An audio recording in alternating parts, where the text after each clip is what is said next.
Praise lord. దేవుని ప్రశస్తమైన నామమునకు మహిమ కలుగునుగాక. ప్రభు పేరట మీ అందరికీ హృదయపూర్వక వందనాలు. ఈ ఉదయకాలము దేవుని వాక్యాన్ని విందాం. లూకాసు వార్త 6వ అధ్యాయము 47వ వచనము. నా మాటలు విని వాటి చొప్పున చేయు ప్రతివాడును ఎవన్ని పోలియుండునో మీకు తెలియజేతును. ప్రియమైన వర్లారా, దేవుని మాటలు విని మరి వాటి చొప్పున చేసే ప్రతివాడు మరి ఎవరిని పోలి ఉంటారో అని ఇక్కడ దేవుని యొక్క వాక్యం సెలవిస్తుంది.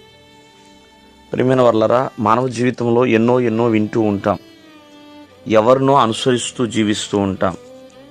కానీ దేవుని మాటలు విని ఆ ప్రకారము నడవాలి అంటే దేవుని యందు విశ్వాసం ఉంచాలి.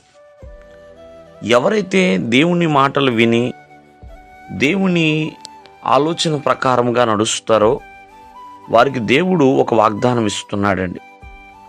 ఎన్నటికీ వారు నశించరండి.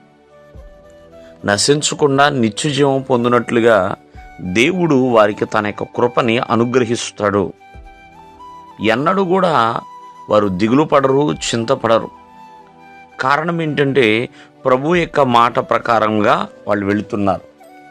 కావున ఎన్నటికీ నశింపకుండా ఉండాలి అంటే దేవుని మాటలు వినాలి, ఆ ప్రకారము నడవాలి, దేవుని మాట యందు నమ్మకము ఉంచాలండి. అప్పుడే నశింపకుండా ప్రియమైన వాళ్ళరా నిలిచే ఉండినట్లుగా దేవుడు సహాయము చేస్తాడు. దేవుని స్వరము వినేవారిగా ఉండాలి. చూడండి, దేవుని మాటలు మనకి విరివిగానే దొరుకుతున్నాయి. ఎంతగానో దేవుడు మరి ఎన్నో వాక్యాల ద్వారా మాట్లాడుతూనే ఉన్నాడు. కానీ మాట వినని స్థాయికి కొంతమందికి వెళుతున్నారండి. అది ప్రమాదం. కావున ఈ ఉదయకాలమందు ప్రభు మాట వినుట వలన ఎన్నటికీ కూడా నశింపకుండా ఉంటారు. మాట వినేవారిగానే ఉండాలి. అందుకని దేవుడు చెప్తున్నాడు, వినుట శ్రేష్టము అన్నట్లుగా. దేవుని మాట, క్రీస్తును గూర్చిన మాట వినుట వలన నమ్మకం అనేది ఏర్పడుతుందండి. కావున ఈ ఉదయకాలమందు ఆలోచించండి.